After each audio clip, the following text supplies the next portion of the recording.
Well, thank you for coming this early in the morning to the Annenberg Auditorium at the USC Annenberg School for Communication, which is headed by Dean Jeffrey Cowan, who is, I wanted him to stand up because if you don't know him, you have to know him. The great thing about Jeff Cowan, aside from the fact that now all of you do know him, and you should get to know him during lunch, because we're going to have lunch after this panel, is that he opened his doors to arts journalists. And I thought to myself, why are we here this morning?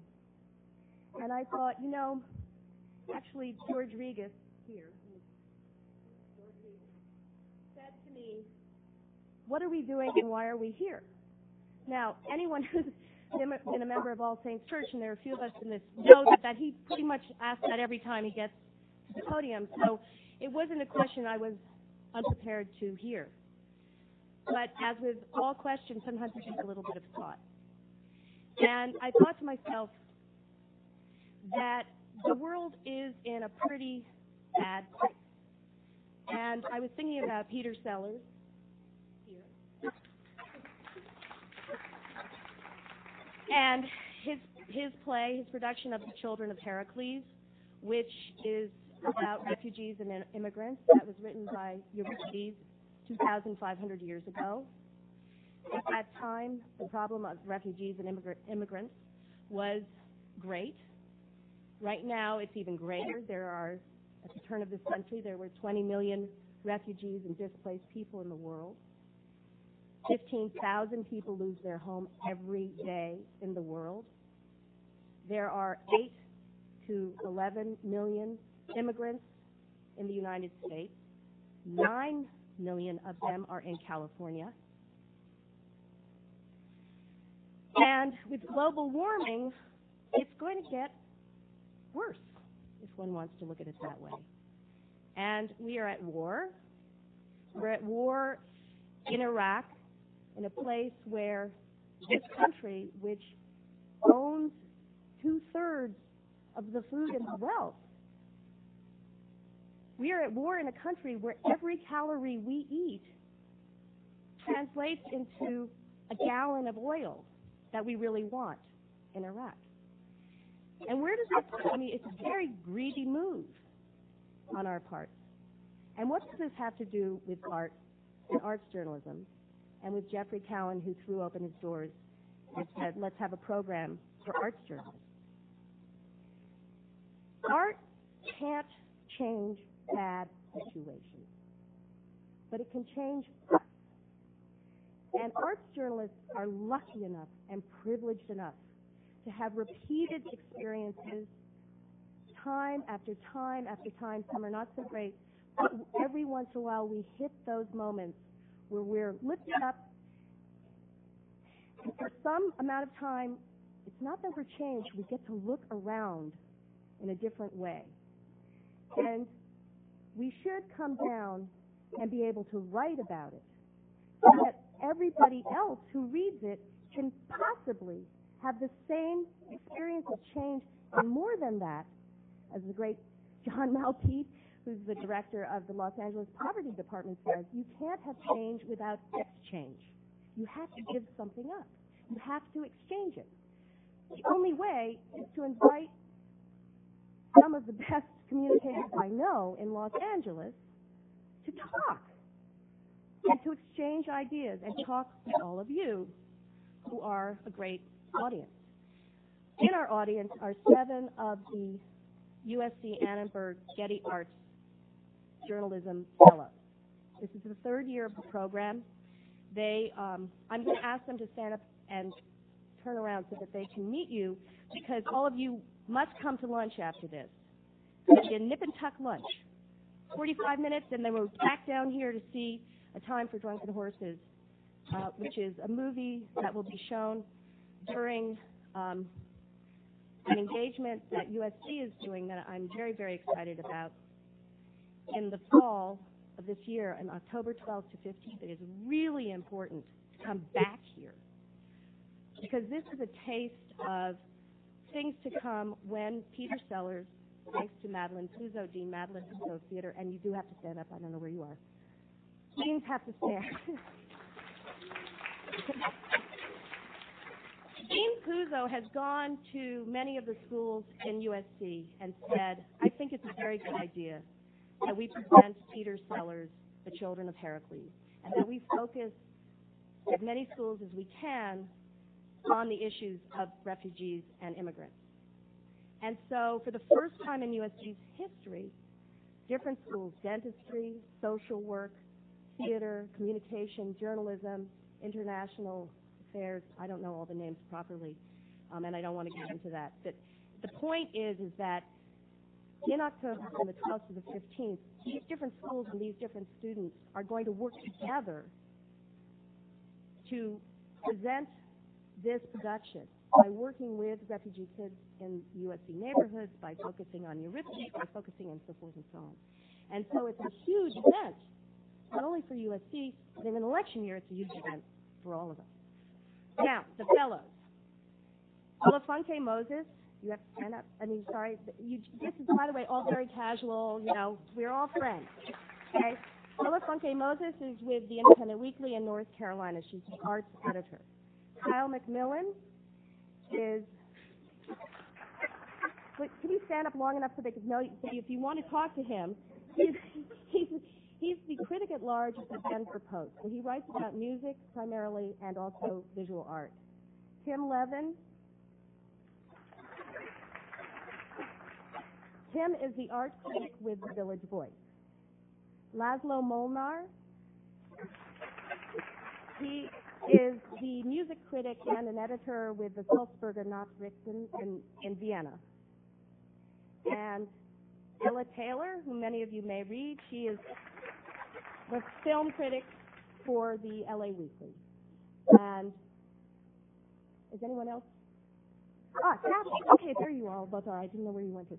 Kathy Janik, who is writes about theater for the Atlanta Journal-Constitution. And Juan Rodriguez Flores, who is the art and culture writer for La Opinion, where he's been for 18 years. So I'm going to briefly, now I promise, introduce the people who are on the panel, and then they're going to speak, and then we're going to have a conversation moderated by Oscar Garza. Where did Oscar go? Oh, Oscar.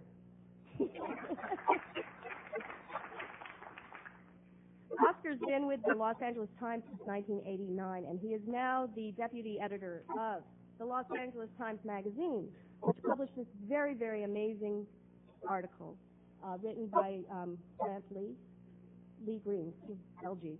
Okay. All about California and the immigration situation. If you want to know more about it, this is really a must-read, and Oscar knows a great deal about this situation, so it was very logical for me to ask him to come. Seated right in front of me is Peter Sellars, who I introduced you to a little bit before. Now, Peter, aside from, has some practice in these Greek people, he said that every 5 years he picks one and does it. So he started with Sophocles and presented Ajax, setting it in the Pentagon to explore the Vietnam War. And then he moved on to Aeschylus, and he presented the Persians here in Los Angeles. It was at the Mark River Forum, which was set in 1993 during the Gulf War. His operas, with which you might be familiar, hope to do the same thing of focusing on. They politicize and they contemporize and they create a diverse cast that makes you see and think. It's a lot of fun to be an arts journalist with him because you get to spend extra time up in the air changing. But Nixon in China, the death of Klinghoffer, El Nino last year, and Dr. Atomic this year, all with John Adams, are the operas that he has done. Theater is very, very important to me and to this particular program because of the Los Angeles festivals, which took people who lived in Los Angeles and sent us to every nook and cranny of the city and introduced us to great, amazing, living national treasure artists from many parts of the world who were working in mini malls or were not glamorized, did not have press releases. And he sort of took us and said, look at where we are. And then he did something more. He said, there are 80 different languages spoken here.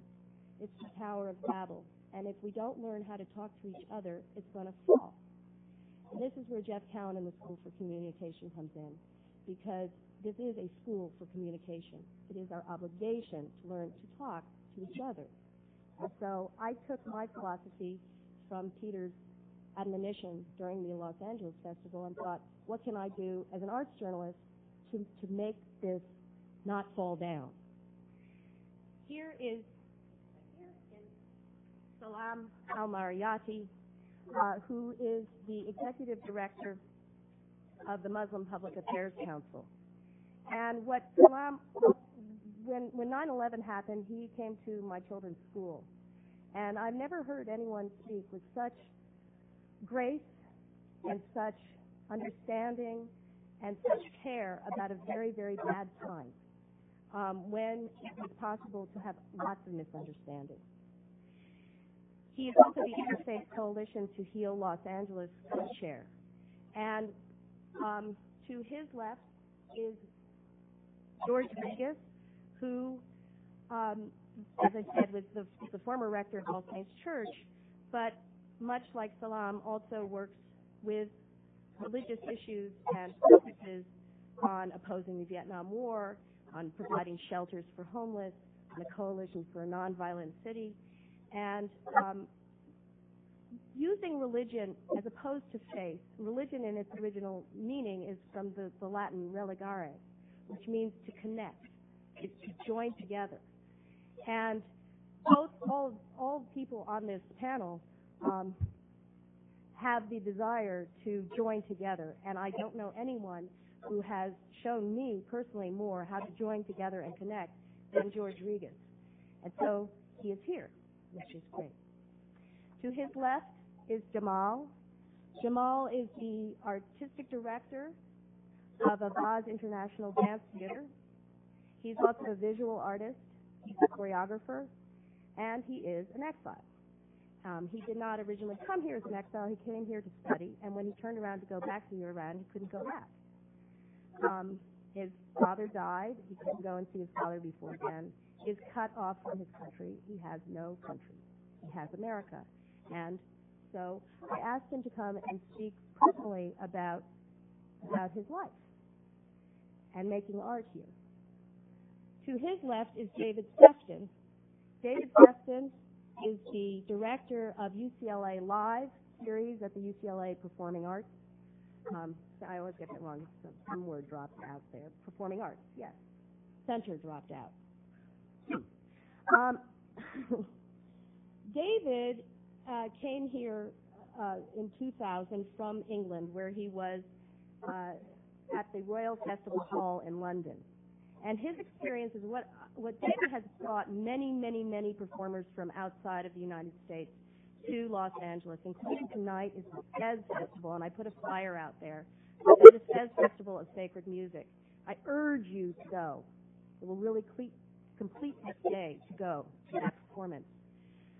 To bring people from foreign lands into America right now with the Patriot Act and with all of us getting assigned either a red light, a yellow light, or a green light is not easy.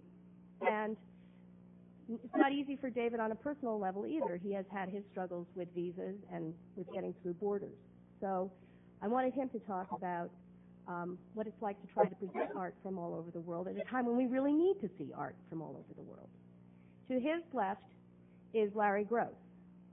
And Larry Gross said to me, I'm really interested in cultural migration. And that sounded incredibly intriguing to me. He is also the director of the School for Communication here.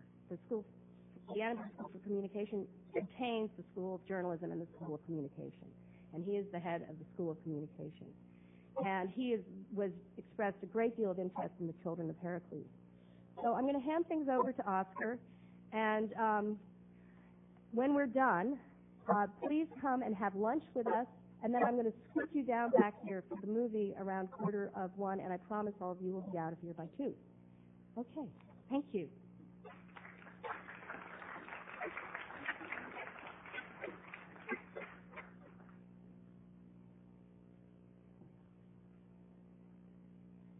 Peter, you and I have known each other for a long time, but I promise you this is the first time that I can legitimately be said to have spoken behind your back. So.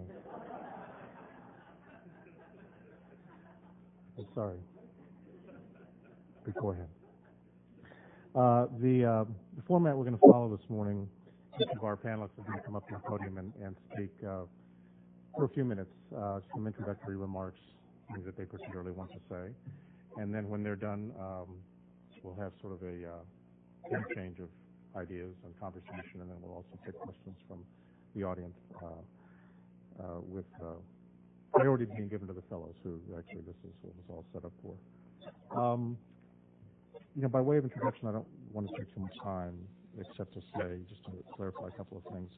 One is that the story that Sasha referred to, which ran in late January, I thought was really indicative of the difficulty of talking about issues relating to immigration and, by extension, refugees.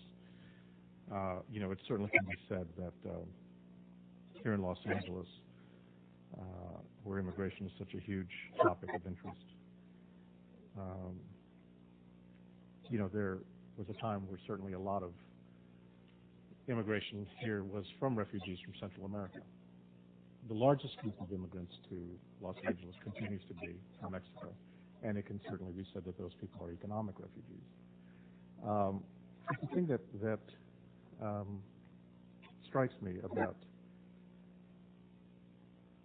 these topics is something that was in this story, which said that whenever you talk about these issues, no matter how well articulated, especially when you're talking about immigration, if you take any stance at all against immigration, no matter how well articulated, it guarantees cries of racism, elitism, and the old ad hominems. These are very difficult things to talk about, even with reasonable people. So you can imagine how difficult it is with unreasonable people. And the other thing that struck me about the story was that nowhere in the cover headline did it refer to immigration. And the story itself certainly speaks a great deal about immigration and its effect on California, not just Los Angeles, but California. And we got a lot of letters from people saying, it was really, we couldn't believe that the Los Angeles Times would run a story like this because they thought it was, brave and the sort of thing that the Times never does, and talk about reality. These were primarily conservative people, I would have to say. And then I heard from people who said, just a few months ago you ran a sort of an immigrant bashing story, and here you run another one. And I read the story again, after I started to get those comments, and I honestly could not read this as an immigrant bashing story. And I should say, I should preface this by washing my hands a little bit. I did not edit this story. One of my other colleagues did. But I did not read it as an immigrant bashing story. And again, it sort of reflected the kind of difficulty of speaking about these topics. So with that as a backdrop, along with the additional backdrop of what happened in Spain last week and how much more difficult that makes talking about these issues, we're going to go ahead and get started. We're going to come up here one by one to the podium and take a few minutes. I will ask each of you to keep an eye on me. I'm going to be seated over there because I'm going to try to give you a sense of when to wrap it up so that we can get to legitimate time for questions. So we'll start with my old friend, Peter Sellars. Thanks, Oscar. You know what? Maybe I'll just stay in front, just because everybody's here. That's okay.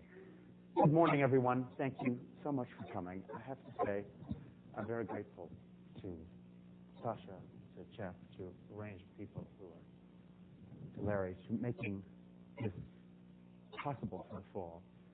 This project that we're doing, the Children of Herakles, we first started after 9/11. Basically, the woman who produces all my shows said we have to cancel everything we're doing next year and really respond to what's happening, which we did. And we created this project around refugees and immigrants, the Children of Herakles, a play written 25 centuries ago by somebody who knew that if you're going to talk about immigration and refugees, don't depress people, but actually create a context and a climate where the discussion actually has a larger human aura, and where larger issues can really be considered than numbers, statistics, and so on. I have to say I'm really pleased that the School of Journalism is involved, because for me, artists and journalists are the communicators in a society. And that is right now the issue. Violence is the result of lack of communication. If somebody feels they have to put a car bomb in your car because they have no other way of getting your attention or saying something that needs to be said, it's a failure of communication. And the question right now is how to open lines of communication in all directions. And in particular, the role of artists is to take words that cannot be spoken, ideas that are not permitted to be put forth, and find a context in which they can come forth. The Greeks invented Western theater as part of the working part of the government. They said, you can't have theater, can't have a government without a theater, because anyone can say anything in the Senate, but in the theater they're held to a higher standard.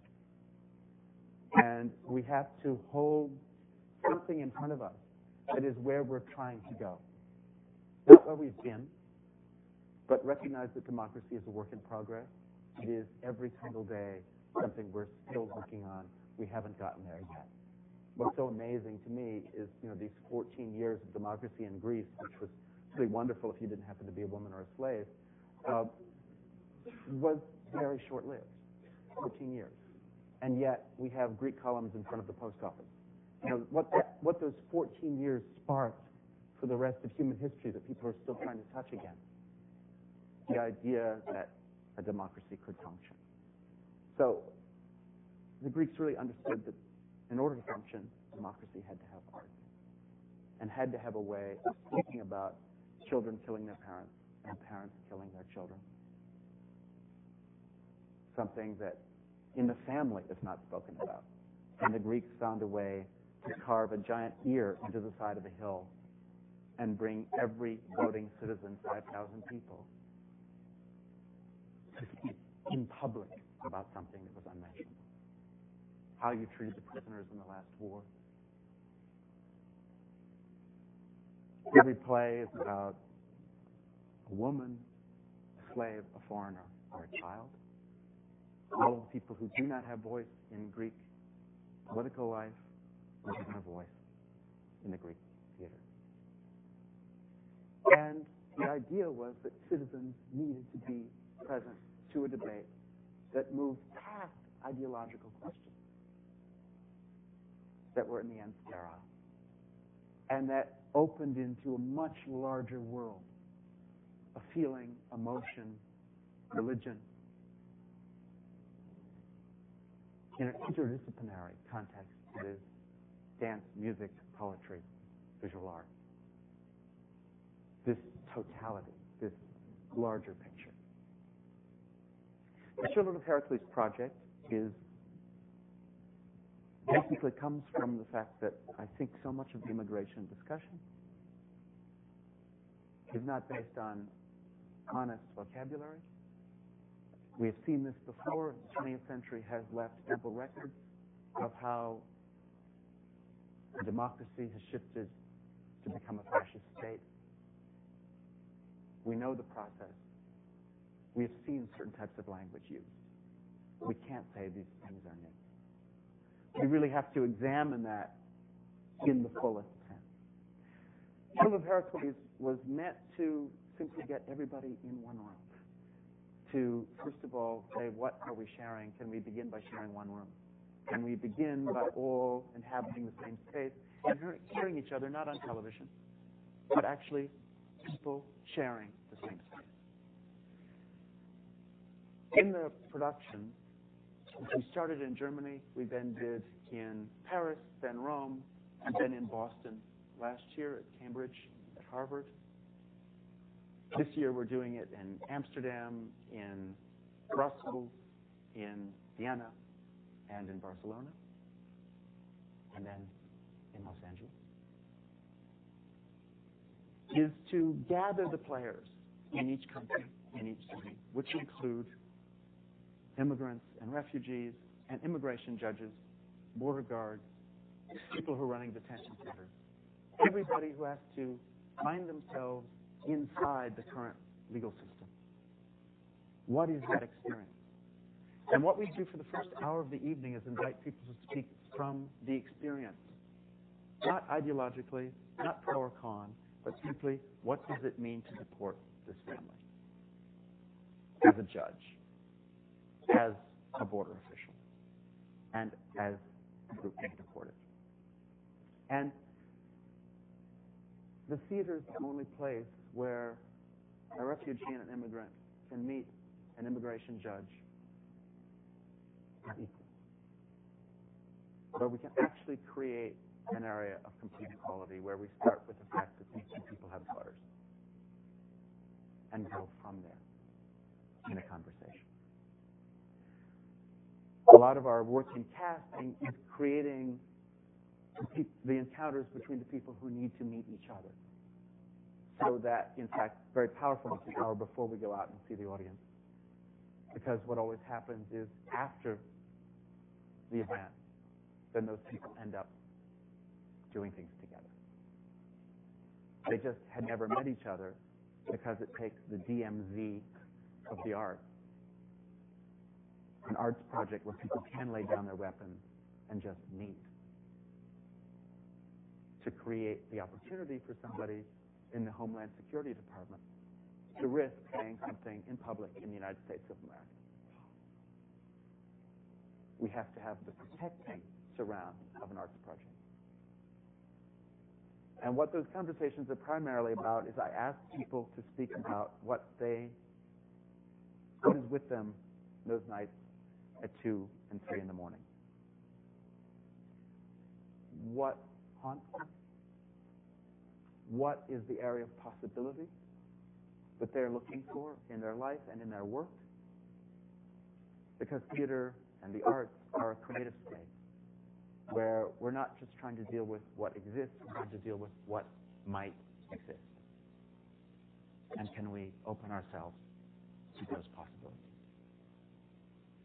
The audience gets involved. The questions are really quite intense. Most people vote against them or have strong opinions about them, for them, against them, whatever. But most people have not. They've spoken with refugees or immigrants who are, people who are voting. And so that's a very charged period where people frequently come up with things that they didn't dare ask in public, and they're asking them in public. And we're creating a surround where those things that are bothering you can come forward. Then we have coffee. And then we come back to a play where these issues are taken up, and where, after about 2 minutes, you're so grateful that poetry exists. You say, oh, right. All of these issues now have to be lifted to another level, where we actually can perceive them outside of time, outside of a narrow debate of this situation, and recognize larger values and larger aspirations that we just have as people and that we might have as a nation. And you find yourself reprocessing the discussion during the play. And what happens is both the discussion and the play deeply inform each other. You don't go to the play as if it's just a night of theater. You actually realize that the Greeks meant this as a life or death discussion about the future of the Republic. That there are very high stakes to culture. And that culture really is about what kind of society we want to have and how do we share it. And this is actually the working material for democracy.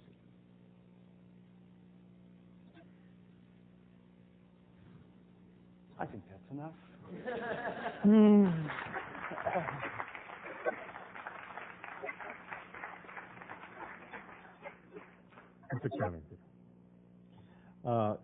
I think to stay reasonably on schedule, we'll ask everybody to speak for about 10 minutes, which is about the time that Peter took. So next we'll hear from Salam Al-Marayati, who's the Executive Director of the Muslim Public Affairs Council. Salam. Pleasure. Thank you very much. I'm going to have to use the podium to keep my notes in front of me, so Peter, excuse me for also talking behind your back. Thank you. That's better.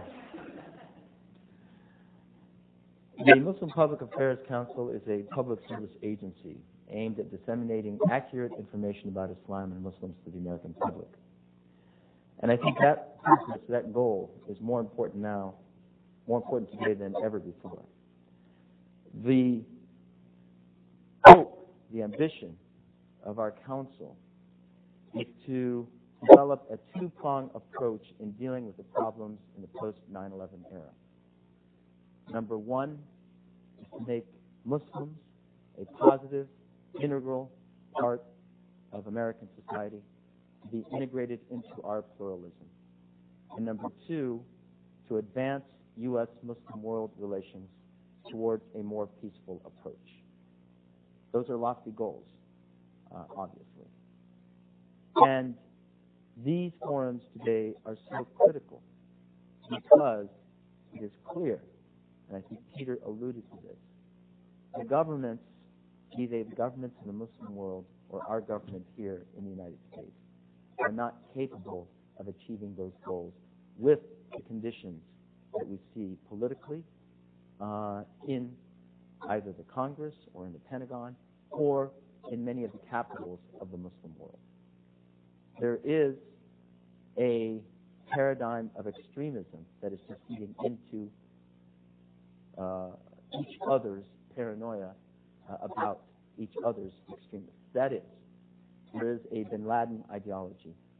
There's also the Pat Robertson ideology or the Boykin ideology or an extremist ideology here in America that feeds into the clash of civilizations.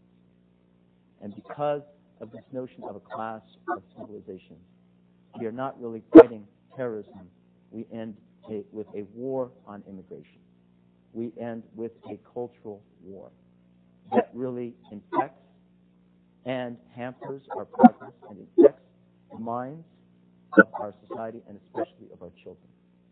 So we need a new paradigm that looks at Islam in America and looks at U.S.-Muslim world relations in a more positive, constructive way. Therefore, we need grassroots diplomacy. We need people talking to people. We need arts and journalists, artists and journalists and communicators and business people and whatever. People in America talking amongst themselves, Muslims talking to one another, and us as Americans talking to the people of the Muslim world. We're not going to reach a positive development in terms of the problems that are facing us in the post-9/11 era without that understanding of having a grassroots approach to this very difficult problem. I was listening to the radio after the bombings in Spain, and one comment that really struck me was a woman from Spain who said, you know, those Muslims, they never were part of our society. And what is striking about that is that Muslims lived in Spain for 900 years. And even to this day, this notion that there's no integration in a country like Spain where Islam and Christianity and Judaism had supposedly lived in the golden age, we have a serious problem in the way we are looking at each other. And in terms of Islam and Muslims, I think that problem also breaks down to the definitions of Islam and Muslims. Who is defining it? And our struggle as American Muslims is we feel that terms are imposed on us. These are not our terms, but they are definitions that others use on us, such as the word jihad. I'm sure many of you have heard this over and over again. It means holy war in terms of common culture, but in reality, in the literal sense of the word jihad means striving or struggling. And this gives me a great segue to introduce you to my mentor who wrote the book on jihad versus terrorism. Dr. Al-Marayati is here with his wife. He's our mentor on these issues. He explained it in a book. And one of our challenges is that book needs to be given to every policymaker, every opinion maker, every decision maker, everyone in America that is invested in where our country is headed in this post-9/11 era. In terms of what's happening with war and with the Patriot Act, I think that the issue of war in this era is very serious. There's talk about a limited draft now in terms of the debate, and there's a polarization between the two camps, whether it's Democrat or Republican in America, or whether it's those that want to develop a dialogue of civilization versus those who want to have a clash of civilization. But the polarization in our own country over even having a discussion about Islam and Muslims in America is something that is very, very troubling. The problem with the Patriot Act is that it loses in our own society, in America, the sense of a presumption of innocence. There is a presumption of guilt, and you have to prove you're innocent. And every lawyer knows that it is impossible to prove innocence. You have to. It is much more effective to have this presumption of innocence and to have the prosecution argue for guilt. What that leads to then is you have cases that come to our offices that are really, really absurd. For example, a man in Florida is under a deportation hearing because he had sent flowers to his ex-wife. His ex-wife complained about it, and therefore there was a charge against him that was dropped against him in the court. That took place when he was a green card holder. When he applied for citizenship, his lawyer told him not to even mention that because who needs to get into those cases? Well, the INS found out about this, and now they're saying that he lied about citizenship, his application for citizenship, and they're ready to deport him in October. There are people who go through our airports who are questioned, and one of our friends was in an airport that's coming back into the United States, and he was detained for 30 minutes, questioned about what's in his briefcase, what's in his bag. He was with his 7-year-old son, and he had vitamin C pills that were effervescent, and apparently the customs officers on the American side didn't know that Canada had these kind of pills, so they were investigating these pills. It turned out to be vitamin C tablets. But what is worse is that he was told afterwards that he was being questioned because on his passport it had showed that he had made pilgrimage 3 times. And the guy said, aren't you only supposed to make pilgrimage once in your lifetime? And so this kind of ignorance leads to unnecessary conflicts, leads to an undermining of confidence in our own authority that it is really effectively fighting terrorism, that it is shooting in the dark when it comes to these kinds of issues. So our point is that we need each other to help understand the complexities of the Muslim world and what the status of American Muslims are today. I want to end by a few points on religion. Since I belong to a religious organization, I thought I'd give you some points from our standpoint how we look to this issue of immigration and refugees. One of the pillars of Islam is called zakat. You may have heard of it. It's almsgiving. One of the designated recipients for alms is those who are in need of liberation. So you are rewarded in our religion for giving to liberation movements or freeing people. The word immigrate or emigrate comes from the Arabic word hijra, or hijra is a more proper term that is found in Islamic nomenclature. The hijra is really how the Islamic calendar is based. Our Islamic calendar starts with an immigration and the founding of a Muslim community by Prophet Muhammad, and it is very similar to the Exodus of Moses. So there is something similar between Islam and Christianity, Islam and Judaism, that is central to those faiths in terms of immigrating and always searching for lands that are secure for people. We, as Muslims, even in this post-9/11 era, feel that we are more secure here than we are in the Middle East. And we are here for our freedoms. And we are here now tested in terms of defending and protecting our freedoms and defining Islam for ourselves. And that is why we have people who have immigrated from so many different lands to come here in America to hopefully define Islam in a much more positive way and advance relations of peace between the United States and the Muslim world. Thank you very much.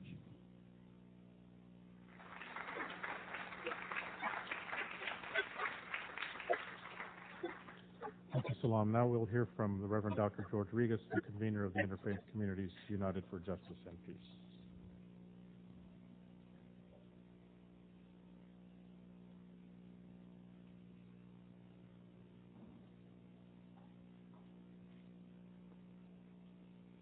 I am the son of a Greek immigrant. My father came from Patras, Greece, to this country by himself when he was 13 years old. And so the immigrant in our home has always been a very cherished one. I would like to try to frame some of my words by experiences that I had long ago. I saw the musical Godspell just as it had opened a few months in New York 3 decades ago. And as some of you know about Godspell, at intermission, the actors stay on the stage and you come up and have wine, bread with them, and conversation. So I went up and said I was an Episcopal priest, and I had a church in Pasadena, and they said, well, we're coming to Los Angeles. And I said, well, would you come and sing at the church? Oh, yes, we'd like to do that. So when I read in the papers that they were coming to the Mark Taper, I called Gordon Davidson, and I said, now I want them at All Saints Church. And he said, oh, you'll never get them. I said, yes. He said they would come. So call them. And so we did, and he said, yeah, they're willing to come. I said, I want them to come on the first Sunday after they open so that we can really provide some excitement. They'll never come. They open on Saturday night. Well, they came. And so that weaving together those wonderful songs and the scripture that they were based on was the most exciting, energizing experience of holy worship, because it was so sensual. It was so involved, the body and the mind and the heart. And it was rich. Gordon Davidson then called me for a favor. He said that they were having the play, the Catonville 9. It's the play about Berrigan brothers and 7 others. Bill and Dan Berrigan were Catholic priests, and these 9 people broke into an armament camp and poured human blood on the missiles. They were arrested.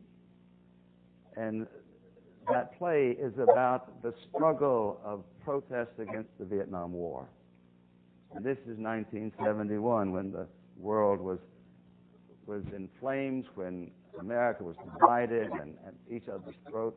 And Davidson said, at the end of each of those performances, I want you to lead a discussion. It was really something. After that hard play of laying this war and its carnage on the conscience of people, to be able to talk. And it helped me know, in a way that I'd never known before, that the artist has a way of getting into the mind and the heart and the conscience of people in ways that few of us have. You open those channels to engage controversial, divisive issues so that we begin to talk and share our deepest feelings. In fact, as Sasha said, that we have 20 million refugees and displaced persons, and that 15,000 lose their homes every day. Let me talk for a moment about homelessness. All Saints Church has had a ministry to the homeless for about 30 years with Union Station, and therefore I had, over those almost 3 decades that I served that church, I had an experience of being always with the homeless. And I learned very quickly that the deepest indignity of being homeless on the streets is to have no bathroom. And every morning at 7 o'clock, when the parish house was open, so many would just stream in to the bathroom, to the toilet, and to be able to wash themselves. One of those was a man named Richard. Richard was around for years. He was always dressed in military khakis, and so I got to know Richard. And he would like to talk with me. I didn't want to stay around too much talking with Richard. That was my sin, but he wanted to talk, and so I got to know Richard. And then he disappeared for 2 or 3 years. And then one day I saw him sitting on the steps of the church. I said, "Richard, I'm glad to see you. I've missed you." We talked for a minute, and then I went on my way. And about 2 hours later, I came back by the church, and Richard was still sitting there. He said, "Reverend Regas, did you really miss me?" I said, "Richard, I did miss you. I wondered if you were all right." And he said, "That's the only time I've ever had someone say they missed me in my whole life." Can you imagine what that absence of love and acceptance had done to that one man? He was a man with a hole in his heart, cast aside, forgotten, ignored, because he is different. So the religion that I believe in says no one is excluded.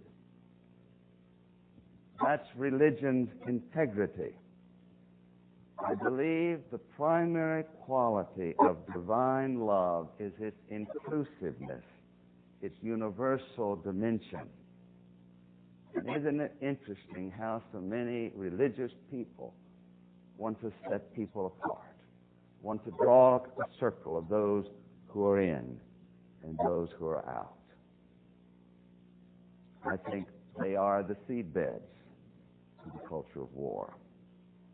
Fear, suspicion, and hatred of the other, the one not like me, is the fundamental disease of the world today.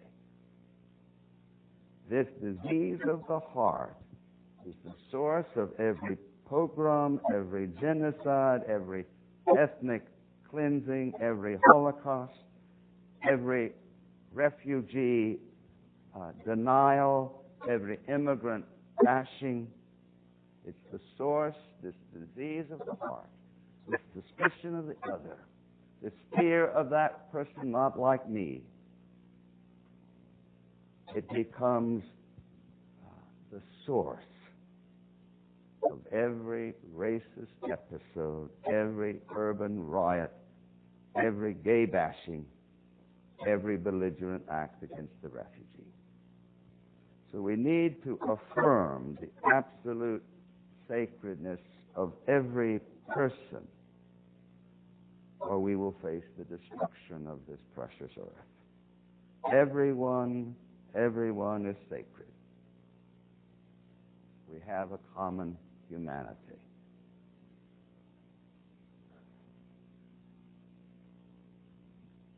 love is the most powerful force in the world, and genuine love isn't just feeling, it isn't just mystical, it isn't just romantic, though all of those qualities are there in genuine love. Love is action. And so I think what the artist can do is to help us see beyond the abstractions and see the human face of suffering and to engage it.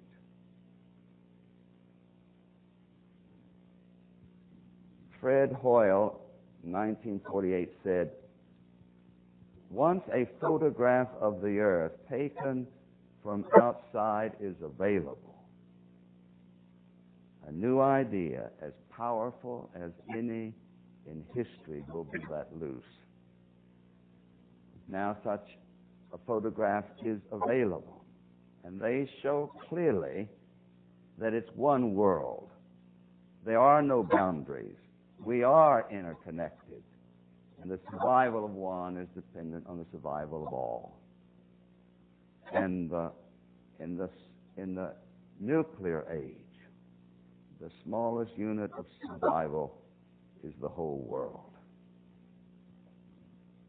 This common humanity, this being part of one world together, is central if we are to have peace in this world. Condoleezza Rice, President Bush's national security advisor, seriously missed the mark when she said recently in setting guidelines, "We should proceed from the firm ground of national interest and not from the interest of an illusory international community." Tragically, that will lead to our destruction. A bleak, heavy cloud hangs over the world today, especially in Afghanistan and Iraq. And if we don't see ourselves as part of the one community, we will lose. The Greeks have a saying that there is no justice in Athens until the uninjured are as indignant as the injured parties.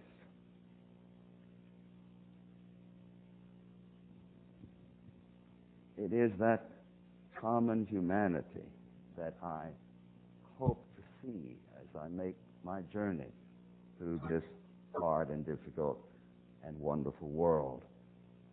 And I think the sin at the heart of America's war against Iraq is the belief that an American life is more precious than an Iraqi life. That we have refused to be bound up in the same human family as our Iraqi sisters and brothers. And as I have worked with Maher and Salam and Jewish leaders and Buddhist leaders about the conflict in the world, and as we have worked on the Middle East, I don't think that we have solved the problems. We still argue and we still struggle together. But what has happened is that through the dialogue and the struggle and the agony and the sharing, we have come to see the common humanity of all those people who are involved. There's a story told about President Lincoln following the Battle of Shiloh. He was approached by the frantic brother and sister of General Lew Wallace. They had heard that the general had been killed in the Battle of Shiloh. But President Lincoln assured them that he had not. He was alive. It was not their Lew Wallace who had been killed. And the people sighed with relief.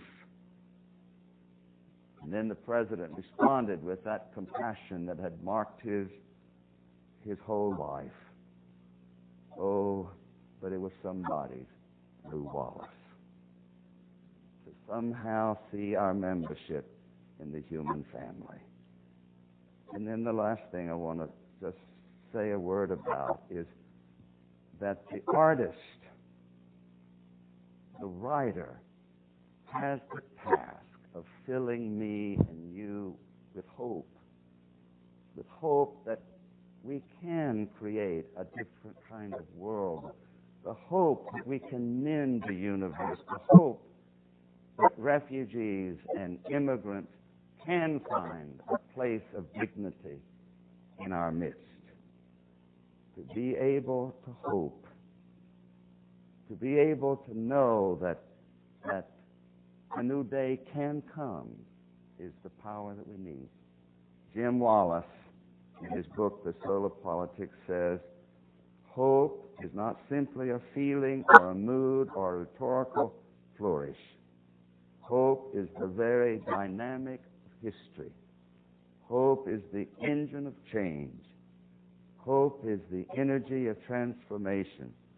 Hope is the door from one reality to another. So help us have hope. Help us believe in the possibilities that we can transform this world, that it can be a safe place for everybody. Thank you.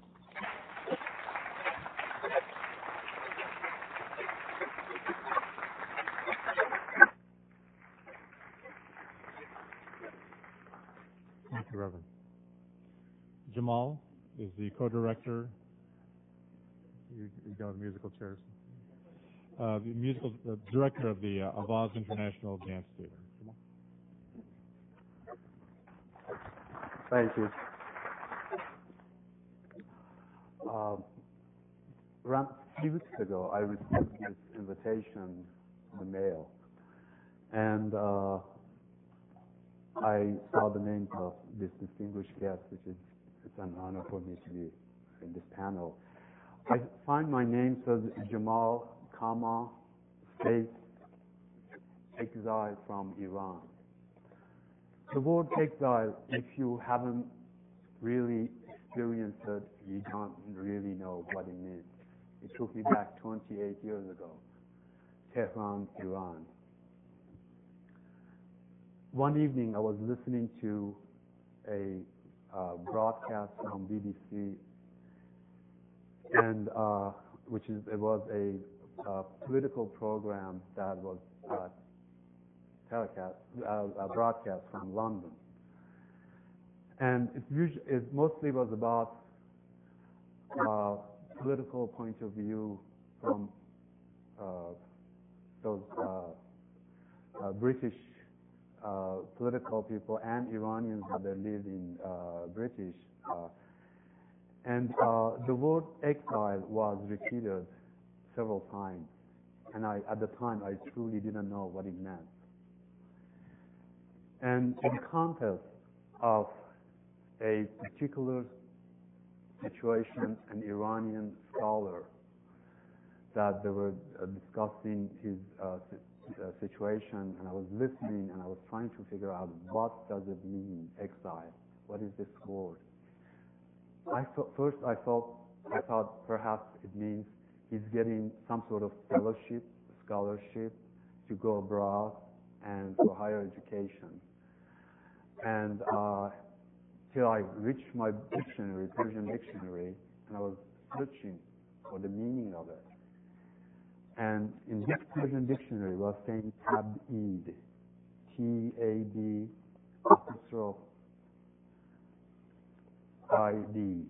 It means go away, get out. You are not wanted anymore. You are not part of us. At the time, I already had my visa from OU, Oklahoma University. The next 3 weeks, I was on my way to come to America to continue my education. And I thought, this word means absolutely nothing to me. I'm a student. I have student visa. So, therefore, I ignored the war. After 3 weeks, I found myself in Oklahoma. As the time went by, after 3 years, the revolution happened in Iran. The Khomeini came, hostages were taken, hostages were released. The war between Iran and Iraq started for no reason. I don't know still, I don't know why. But millions of people, Iranians, male, female, children, adults, they were all fleeing the country. They were at the gate of London, Los Angeles, Tokyo, all over the 5 continents, like the Children of Herakles, asking to let them in. Mid-1985, I found myself that my status as a student has changed drastically. My social, political, and economical situation drastically changed. I don't have any home. No longer I'm belonging to any part of this war. It was a struggle. It was painful. And I thought myself among millions of Iranians that gathered in Los Angeles. America opened its arms to us, let us in, gave us residency, and now as an American citizen, we become grateful to some point to share this equality. Of course, some people have more equality than the others, but that's another issue. As an artist, I found myself that the only relief that gives me, the only hope that I have is my work. I'm a painter, as you said, and choreographer. I try to communicate with my work with my audience. And one of my role models has been since 1980, Mr. Peter Sellars. I truly want to thank you. You, with your vision and your passion, you have truly given us a hope, and I thank you. Even as an American citizen, still my everyday life depends on the political situation in Middle East. It goes up, down, and up, and down, and sometimes down again. I'm not angry or upset about it. This is the way it is. As I said, I'm grateful. But the last 3 or 4 years, I have decided to basically walk out of my own community as an artist, to reach out, to be able with my work to communicate with more diverse audience.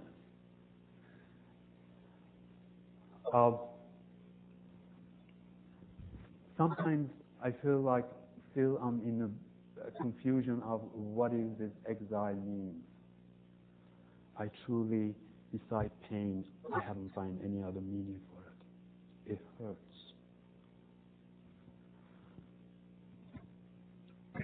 I stopped traveling, which is in Los Angeles Times and other media, they have discussed the issue of us as an immigrant when we travel abroad, when we come back, how much difficulty we have. I am usually at the airport without music or without getting paid.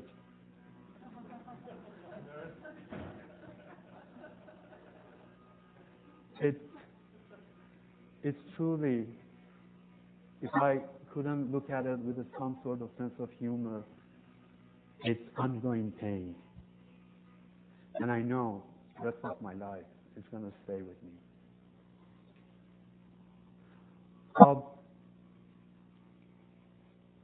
The minute I walked just recently, a friend of mine said that, Jamal, it's okay, let's continue our travel because I love to travel. I love to go to Europe. I love to go to Africa, see things, learn things, do some research. And I truly decided not to do that anymore. And I don't know how long it's going to take, but the minute I walk at the airport, I have the map of Middle East in my face. And there is nothing I can do about it. I can't act like Robert Redford. I can't change my name to John, Jack, or Joe. I'm Jamal. I have been typecast. I have been stereotyped. I was told by Sasha, help us, let us know what we can do to basically understand you. The idea is exactly, we have to understand each other.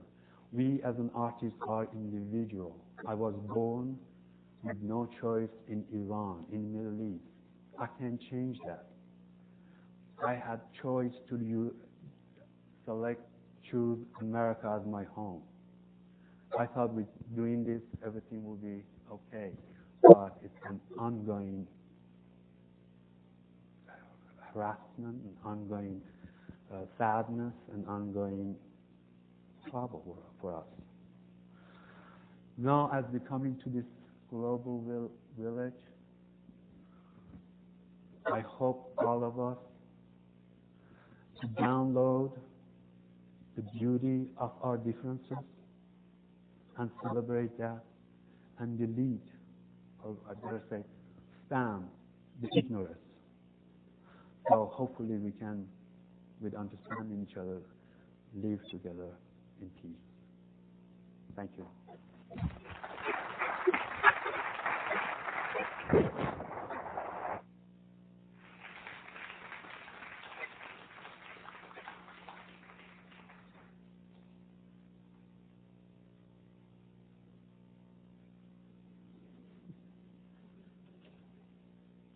David Sefton is the director of UCLA Live at the UCLA Center for the Performing Arts.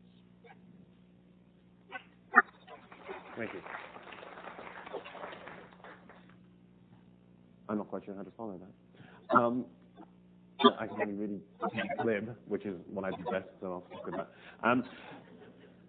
I came here 4 years ago. My first season launched on September the 18th, 2001.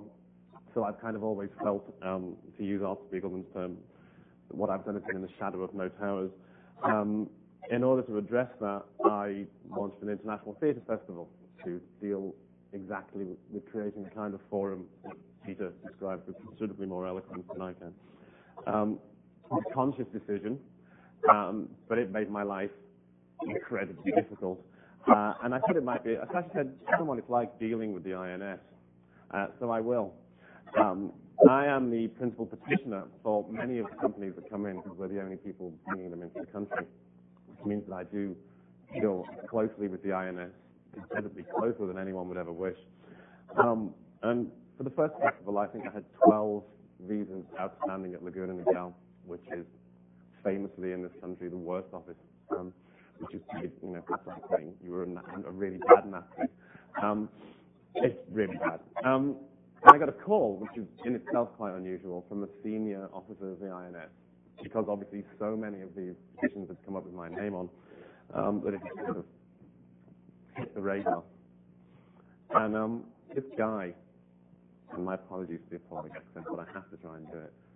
I said, Mr. Sefton, I see your name on a lot of these petitions, and I don't see cultural justification.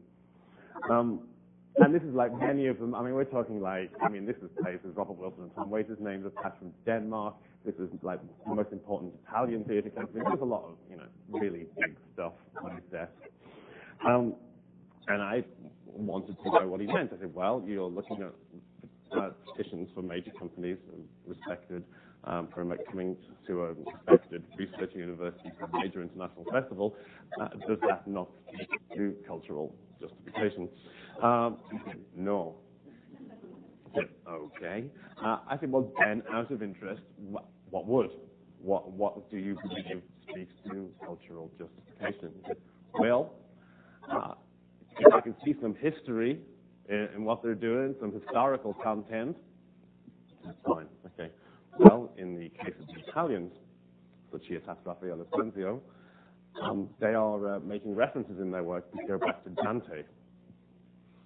He said, "I thought Dante was French."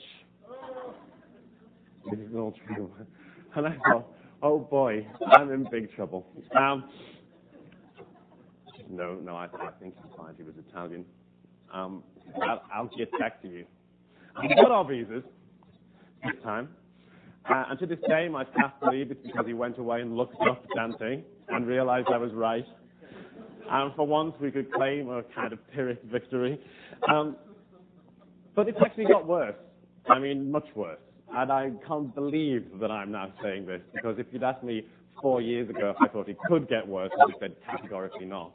Because now the FBI are involved. Now every visa dealing with, and we're talking visas must be for 20 or 30 people on one company visa. But if there's any men between the ages of 18 and I think it's 42 with some real arbitrary number, I realize that my next birthday I'll get out of it. From anywhere.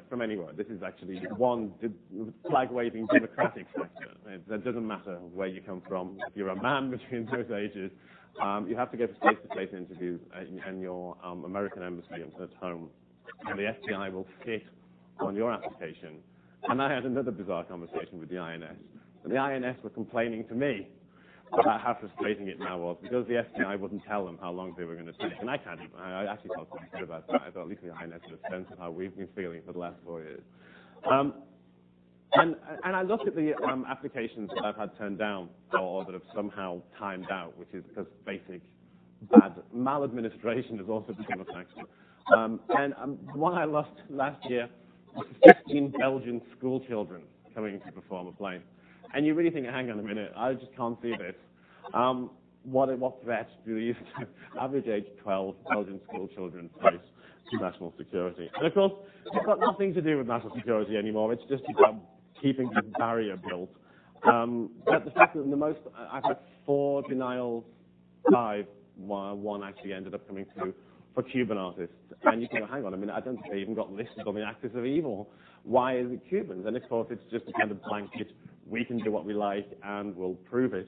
And as an outsider myself, I look at I watch one of the things I particularly resent is the fact that they've kind of gone to war and struggled, and they've taken the language off us. I mean, we've gone to war with an adjective, for God's sake. We've gone to war with this kind of amorphous sense, and Reverend George got it right on the nail. It's a sense of other. Otherwise, how can we use one attack to justify invading a secular administration with no connection to it, proven or otherwise? And you think, well, okay, I'll find it. But then they've taken the language off us, which pisses me off, I have to say. I mean, the guy can barely string a sentence together. And I think Joseph Stalin, Aldous Huxley, and George Orwell would actually, in one way, be incredibly impressed, because the enemy can be whoever they say it is. It's terrorism. They can define that however they want. And I think it's our responsibility as communicators in whatever fashion we are to actually represent. I'm just kind of reiterating what everybody has said in a different way, and better than I can. That we have to communicate the lack of another, the beauty of what there is different about us, and that's what I regard my job to be. I think 20 years down the road, hopefully in better times, I'm not saying it should be 20, 5. We're going to look back on this time, I think, as a kind of twist on McCarthyism, because we all know it's going on, and a lot of us are trying to do something about it, but it's happening. And I do think there'll be people making films like they make films about the McCarthy era, about the endemic problem in this country. And it's not just this country, it's just this country happens to be pretty bad at it. And I think fundamentally what I'll do is keep putting stuff on that confounds and argues the opposite. And I'll close tonight with the first show that Pasha mentioned. We'll open with an Israeli artist, musician, and a Palestinian musician on stage at Royce together, making the musical invitation better than I could possibly, and I hope you'll be there to see it, and I'll continue doing it. Thank you very much.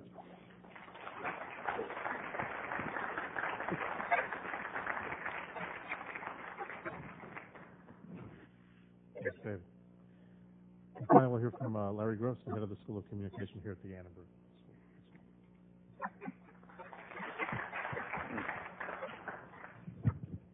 Well, I'm a teacher, so I can't resist lessons. I'm going to talk a little personally, but also as a teacher, I suppose, about one of the things that always bothers me, and that is historical amnesia, cultural amnesia, and particularly in this country. I must say a sense of entitlement that is connected to that amnesia or selective remembering, because this is famously and sort of self-congratulatingly a nation of immigrants, except for those who were brought here against their will. But we sort of constantly forget and think of the present somehow as cut off from some distant past, which we then often misremember or misinterpret. I was born in Washington, D.C., but my mother was born near Kiev and was here because of immigration, illegal, I must say, at least until she got to Ellis Island. The same on the other side of my family, and almost everyone I know. Early in my life, my family moved to Jerusalem. We were, I must say, what you might call McCarthy refugees at the time, and I found myself living in Israel for 7 years, a country with a bizarre, conflicted, and in many ways sort of unacceptable, or I should say insupportable way of thinking about itself and the issue of refugees. A nation of refugees, a nation built largely out of refugees, that would often use the obscene slogan, "A land without people for a people without land." The refugees arriving there busily created refugees out of the people living there, a situation that continues until today. And I remember at the time being struck by this sort of conflicting and sort of unexamined sense of entitlement because of suffering. But creating suffering through that entitlement isn't in itself acceptable. When I was thinking about the topic today and talking to Sash and others about what I call cultural migration, what it reminded me of, and again speaking personally, is my sense of how cultural life in the United States, scientific life and cultural life, were totally transformed in the middle of the 20th century. And the United States, in the middle of the 20th century, received the gift of scientific and cultural migration, exile. The universities, the cultural world that we all live in and benefit from was created to an extraordinary extent by emigres, by exiles. I was an undergraduate at Brandeis in the 1960s, a great university that had been built in a very short time, in part because of its ability to create a faculty out of many emigres, and then others who were not being hired across the river because they were Jewish or because their political credentials were somewhat suspect. And one of my teachers, Herbert Makuta, was a Jewish leftist emigre, and there were many others. Let me give you a little history lesson. In 1933, as the Nazis were consolidating control, Al Smith, you may remember him, he ran for president, wrote, "We must uphold our traditions and indicate the principles on which this nation was established by making room here for our share of the refugees from Germany." That was countered by someone named Martin Dies. And for those in need of a history lesson, Martin Dies was the congressman who chaired the first House Un-American Activities Committee. And it's important to remember that what we call McCarthyism began well before McCarthy was in the Senate or known at all. It began under Democratic administrations and was continued under Republicans. There's no partisanship here in this kind of behavior. Martin Dies wrote, We must ignore the tears of sobbing sentimentalists and internationalists, and we must permanently close, lock, and bar the gates of our country to new immigration waves and then throw the keys away. That was 1933. Let me just give you a few of the names of the people whom Martin Dies kept out.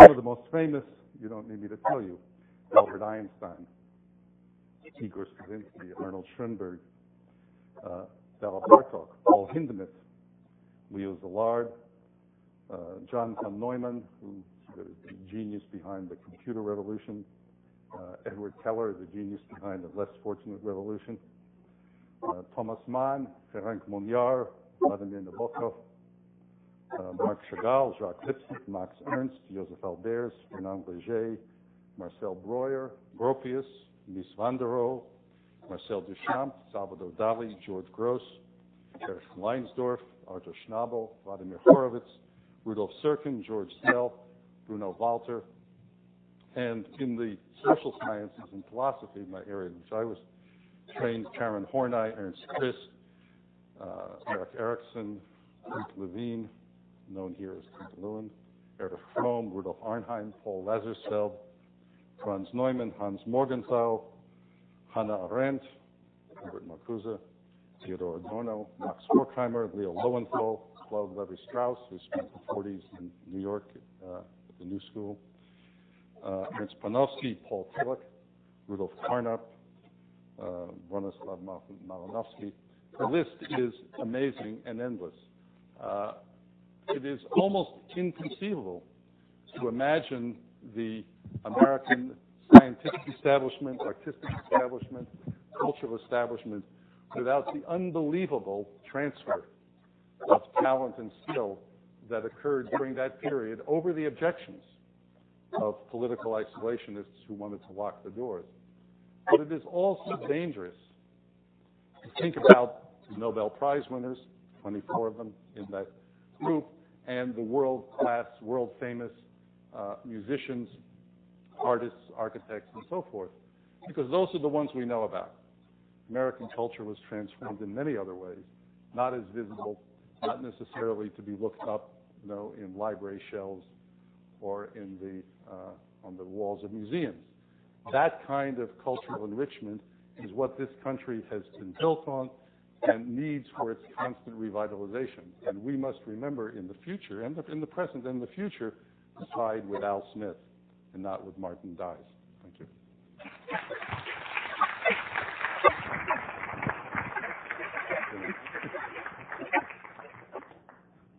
Thank you all. We're running a little bit behind Sasha's ideal schedule, but I think we're going to stretch it a little bit, and maybe everybody will have to eat a little faster. But we do want to take some time for questions and more of a dialogue with our panelists. And I'm going to ask a question first, just to sort of get things started. It seems to me that many of you on the panel do have something in common, and that is that all of you, in some ways, I think all of you certainly recognize the importance of reaching out and to not preach strictly and solely to the converted. But that's not an easy task necessarily. Whether you're trying to get somebody into your mosque or your chapel or into a theater, the people who are typically there are people who are inclined to be there. And so how do you expand that dialogue and reach out and try to reach broader audiences, perhaps the people that need to hear the message more than the people that are at your venues week in and week out? And then specifically, what role do you expect journalists to play in that effort? The tension there is that, what I have found in my career, my journalism career, which I've spent exclusively in cultural journalism, is that journalists are often expected to be advocates for you. And, or more precisely, I should say, you often expect journalists to be advocates for you. And the tension is that journalists are taught, when you get your training, to not be advocates, essentially. You're taught to be something else. Now, as you progress through your career, if you happen to become a critic or a columnist, you do get the freedom to practice advocacy journalism in whatever way you desire. But most journalists are not. So it's a long-winded question, but what I wanted to come back to was, what role do you expect journalists to play in the work that you do? Jumping anywhere, panelists. For me, it's really very basic, is that there's a certain climate, there's an atmosphere in which certain actions become unthinkable and other actions become thinkable. There's a climate in which it's acceptable to attack this group of people. There's another climate in which it's unthinkable that you would attack a group of people. For me, what we are responsible for as cultural workers is that atmosphere, is that climate in which certain things are cool and other things are completely uncool. And how that is created has to do with more than the 99 people that show up to that performance, because art doesn't function the way business functions. It's not how many bottles of toothpaste sold, right? It's this opposite thing. If somebody has a very deep experience and they speak about that to someone who they care about, that's when one of my performances finally is actually occurring. Because that person becomes a creative artist. In the act of recounting and retelling, that is the actual creative work. What we did, our show, and so on, is a seed. But that seed stays underground. And the first plant that comes up into the sunlight is somebody retelling. And so that act of retelling, for me, is actually the most important thing in the entire history of art. Because it's the need to retell, and it's the need to find something in yourself which you add to that story. So people come up to me years later and say, oh, that moment in the show when this and this happened, and that never happened. But they've allowed it to happen, and they've carried it with them. And it becomes really crucial. And at the same time, it responded to something they needed to see. And that engagement is the genuine exchange. And we're not talking about consumer reports. We're not talking about, thumbs up, thumbs down. We're not talking about, this engine has this problem. We're really talking about an atmosphere of exchange where certain ideas, feelings, emotions are allowed to be expressed. And the mere expression of them encourages more expression of them. And that can't be stopped. Anyone else? I think as an artist, I like personally to be looked at as an individual, because we are, as a creative person, we create our own character. I'm being objective. But if I criticize anything that's happening in terms of policy or in terms of what's happening in our own culture, well, then that's just my propaganda. And I think that's a double standard. So I would like to see that kind of double standard where critical thinking is allowed to venture out in telling and retelling in every possible way, so that we see the Muslims who are self-critical, and at the same time we understand what their critiques are of what's happening throughout our establishment. Then, in terms of what's happening in the church or the mosque, I agree with you wholeheartedly. I think too many times, and we hear this criticism a lot amongst Muslims, is that we are speaking to ourselves. We don't open our doors up to others. Our mosque, fortunately, is the exception, but it is probably an exception that proves the rule. Our mosque has rabbis and reverends and people from the media and policy people, Department of Homeland Security people even, come in and speak to our congregation where they are challenged, and there is a dialogue taking place. So I see that there was a transformation amongst ourselves first to say, perhaps what we have in terms of our body of knowledge is not sufficient. I think that's the first step that every individual and every house of worship has to make, so that it avoids this sort of xenophobic, egocentric, or just narrow-minded and rigid view. That's what creates fundamentalism. is that everything is black and white, and you can have secular fundamentalism as well as religious fundamentalism, and that's something that we have to avoid. Anyone else? To the questions now? But Larry, did you want Well, to weigh in there? just very, very briefly, I think it's a real challenge to arts journalism or to journalism in general. There's just 2 points, and I think they're fairly.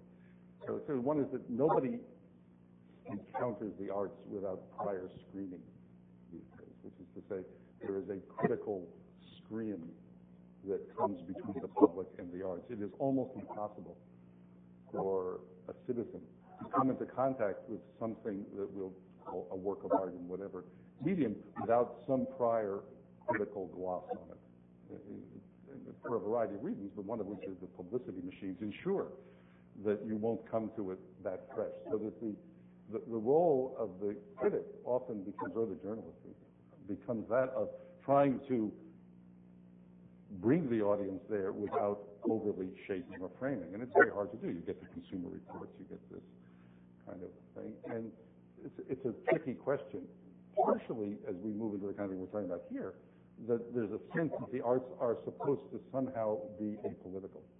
That political arts is like a hyphenate that already puts it in a separate category. We are in such an entertainment-saturated society with entertainment values not only corrupting the news, but when it comes to the arts, it's not even seen as a corruption, it's seen as, in a sense, redundant.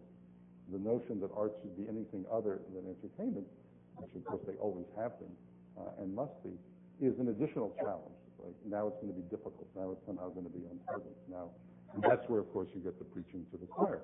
Although it can be done. You notice Mel Gibson managed to overcome this issue, but in part because he sold it as controversy and brought in the people who, it turns out to be a very large choir, brought in the people who were on that side. But that, I think, is an inescapable challenge for art journalism, is to get around the notion that arts are not about something in that sense, and that you don't want to already control or distort or control, so influence that experience.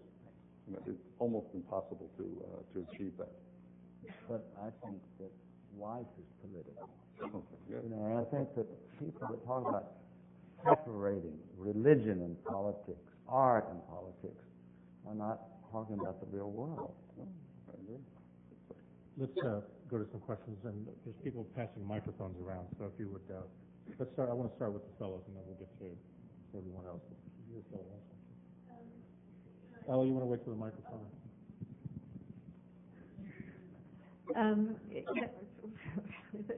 It's clear that xenophobia and fear of the other and hostility towards the other, I think that accounts for perhaps a great deal of unreceptiveness to the arts. But in my own field, which is film, I think at least half the problem, and it's a very particularly American problem, is insularity, which is to say that the market for foreign film, the audiences for foreign film in Los Angeles is shrinking very rapidly, and the reason is, and I think, or at least we've been told, and I think this is correct, is because people are not interested in going to see films with subtitles. Period. That's in Aramaic. Except, and that's the remarkable thing about the Mel Gibson movie, which in other ways I think is completely unremarkable, is that people have been willing to go out to see a film which is almost entirely in Aramaic and Pig Latin. It is, however, very much the exception in film, because you simply cannot get audiences out to see subtitles unless they're French, and even then, that's declining. So I think it's important to distinguish between hatred of the other and the simple geographical isolation of America. And I say this as a former European, where there isn't that degree of hostility, but just a tremendous insularity and a sense that America is top nation. Isn't it true also, Ella, that in most countries films are dubbed? So that when they watch them in France and Spain and Germany, they're watching them dubbed into the local language. It's not that they're happy with subtitles. Well, I think it's true, but I think there's always been substantial audiences in Europe, and they used to be here. I mean, if you talk to the Lemley family, who've run the independent theatres, they will tell you that in the 1960s, university undergraduates would line up round and round the movie theatre, exactly, to see foreign films. And now it's a dead market as far as independent film is concerned, and I'm sure that's true in the other arts as well. Yeah, there was a recent article in the New York Times about the dearth of literature from other countries and how much less of it there is now translated into. Again, when you say dead market, though, I mean, again, the word market is the key thing.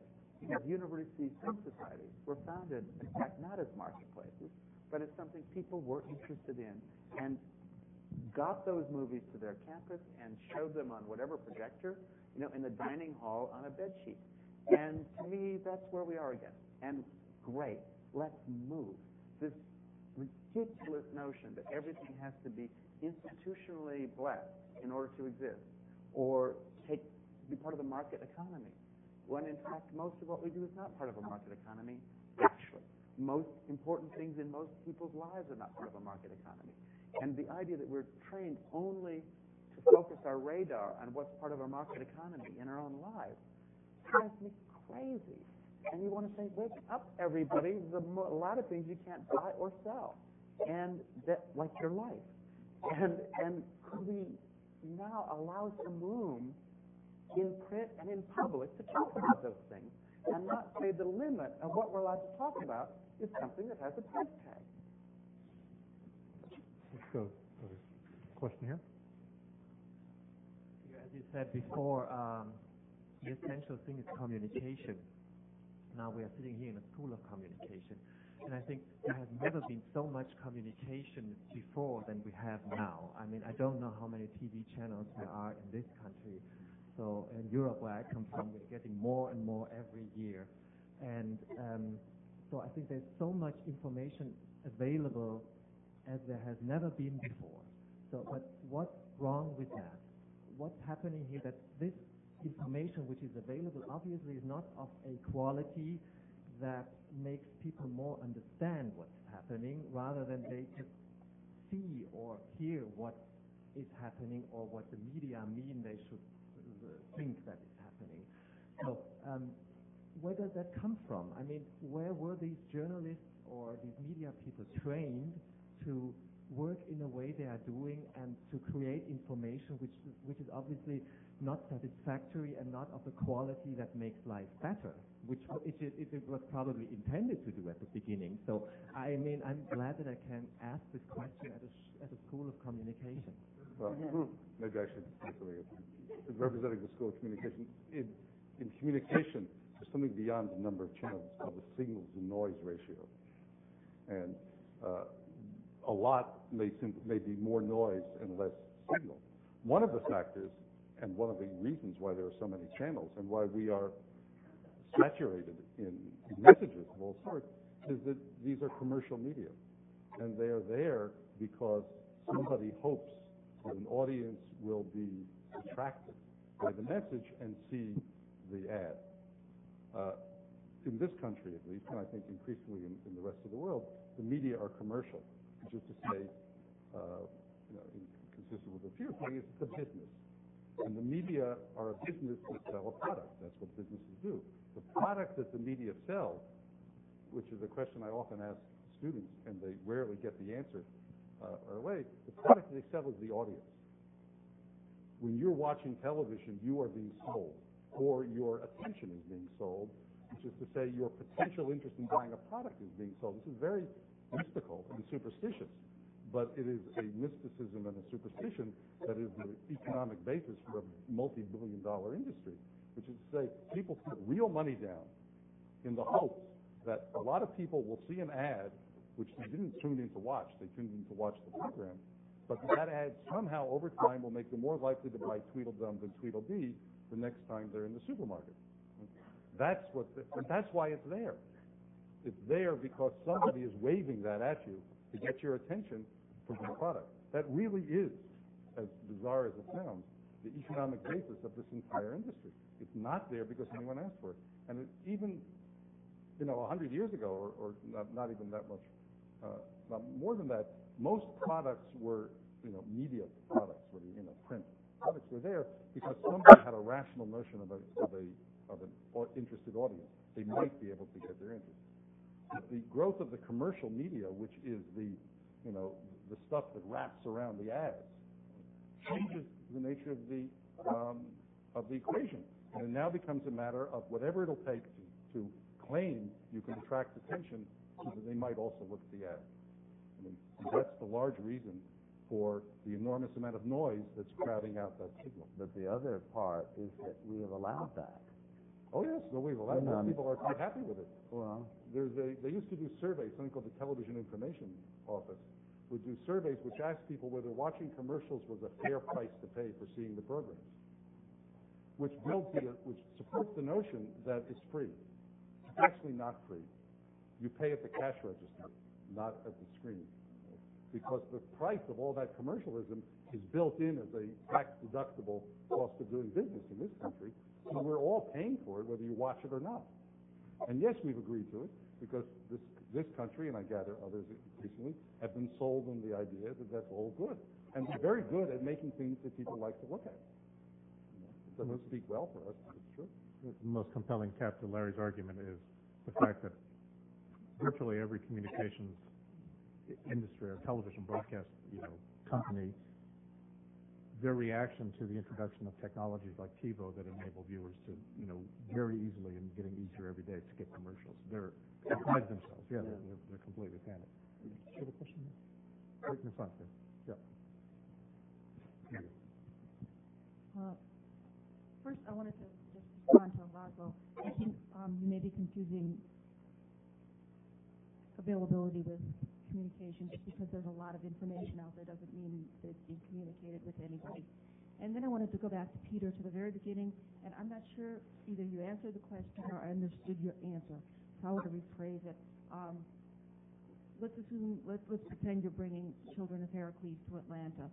What would you consider a fair discourse between the press and the fact that you were coming to town with your production? Wow. Okay. Just let me add one more thing to what we were talking about by way of that kind, which is what keeps being missed out in the communication part is reciprocity. To me, that's, of course, communication is actually about not just something going in one direction, but what is coming back. And obviously creating equal flow in both directions. And so, to me, that is the real task with our new technologies. And I have to say the internet and so on is a huge relief, because actually that sense that real communication could take place is quite amazing. And to me, it's always journalists and artists, we all have to be strategic in terms of how to generate something that does create this reciprocity, this flow in both directions, and this sense that it's not just self-control, moving in one direction, or somebody's it's not a limiting, but in fact we're open accepting. That there's always something that opens and moves forward. But the Children of Herakles, one of the reasons we made it, and maybe sometime I should tell everybody what the piece itself is, just simply the story. Sasha's nodding. You have a sense of what we're talking about. But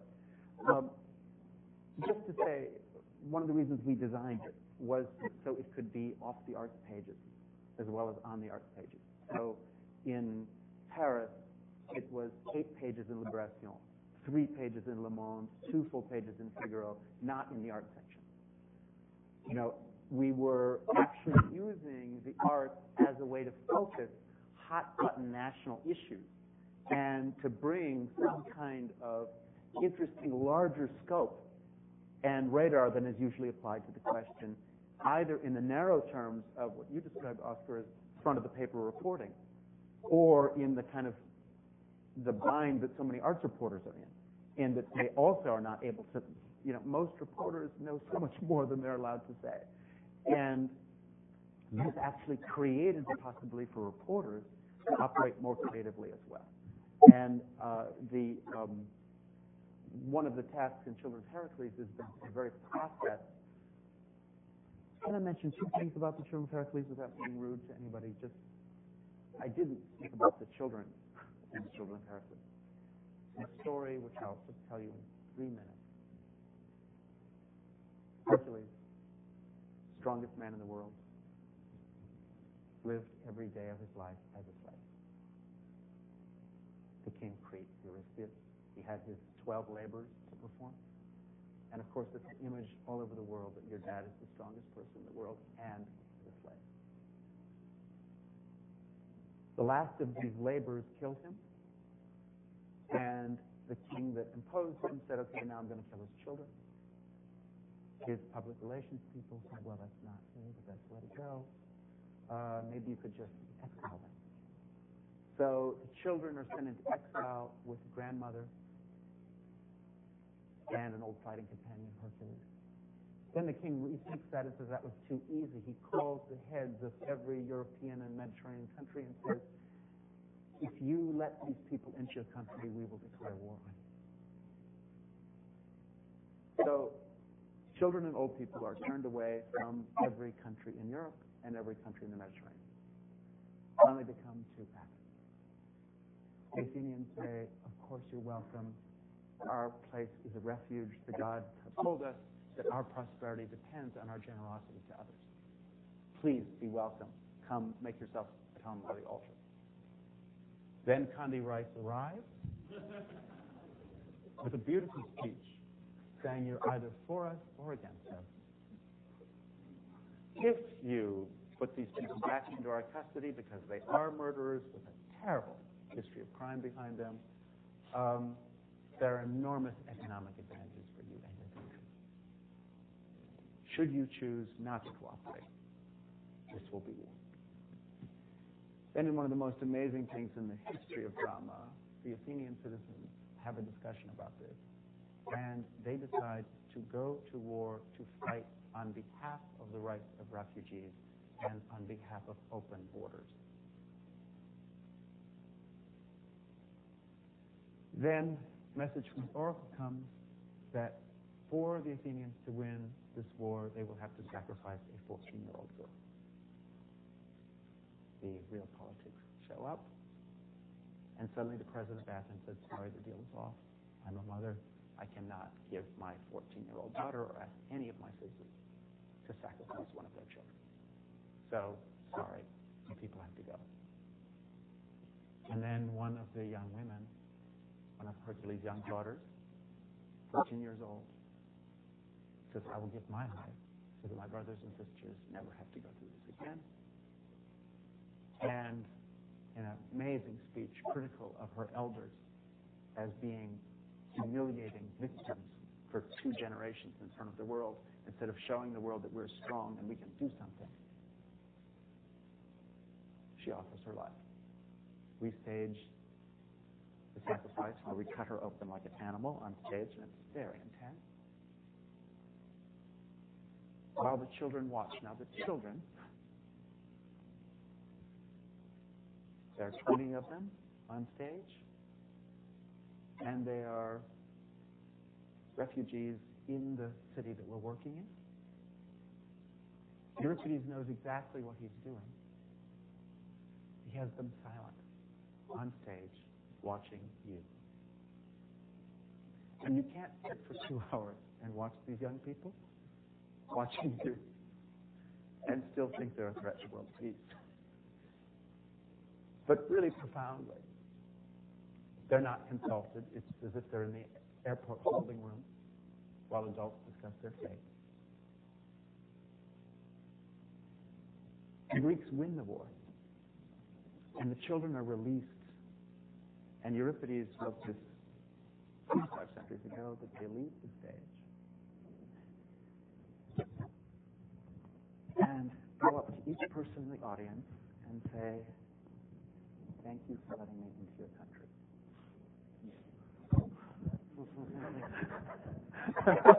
It's quite overwhelming. The audience is unprepared for it. And these kids, the intelligence and intensity of their look, and what it means to actually touch someone that you've only thought about or looked at, but actually touch them, is incredibly powerful. The Greeks win the war, and then Euripides has just one little lesson. The evil dictator is brought in chains as a prisoner, and a scene you will not see on CNN. The old lady, the grandmother, who lost her son, and who spent these years in exile, hounded from country to country. the old lady in the burqa confronts the dictator and says, you did this, you did this, you did this, and you did this. Now you must die. And the Greeks say, Madam, you're welcome to be a citizen in our country, but we don't have capital punishment. And she says, you people are soft. You don't know what we've been through. You do not know what these children have been through. You do not know I lost my son. A whole generation was lost because of this man. He must die. And then the Athenian citizens have one more conversation. And they say, well, we really don't do this here. And then someone else says, well, maybe just this one. And you turn the page, and that is the last line of the play. And Euripides is letting you know how fragile democracy is at every moment and how everything you fought for can go like that. And the play involves lots of participants. And so the journalistic engagement, for example, just getting Le Monde to interview the kids in this Paris suburb of Arabs, Chinese, and Africans, and have those kids all spend their day in Le Monde, that's what they have to say to the French nation, was really powerful. And getting unstraitjacketed, non-stereotyped language and insight into a major paper was very, very important. Television coverage, the same. Because, of course, these kids are not stupid. They think a lot. And if most of them are even here, by the age of 14, they've seen more of life than most of us see in several lifetimes. And the actual, that you're at the bus stop with the future Nelson Mandela is very powerful. And these kids in the show, even though they're silent during the show, in fact, they have a lot to say. And so that's where we invite the media to really give them a voice and actually have them say what they have learned and what they have seen through their experience. And that is overwhelming journalism. And and I think that's, for me, the real issue is not whether it's good or bad or we like it or we don't like it. It's just that it's interesting. And it's just there's stuff to talk about. And let's get into it rather than gloss over it. Let's dig into it. Let's open it. And so that's really always what I'm looking for. Yeah. Thank you, Steve. I think we're actually going to have to wrap it up so we can get on with the rest of the day. But we can continue this over lunch, please. I think most of the panelists hopefully will be able to stay. If there's anyone else you want to talk to during lunch, please seek them out.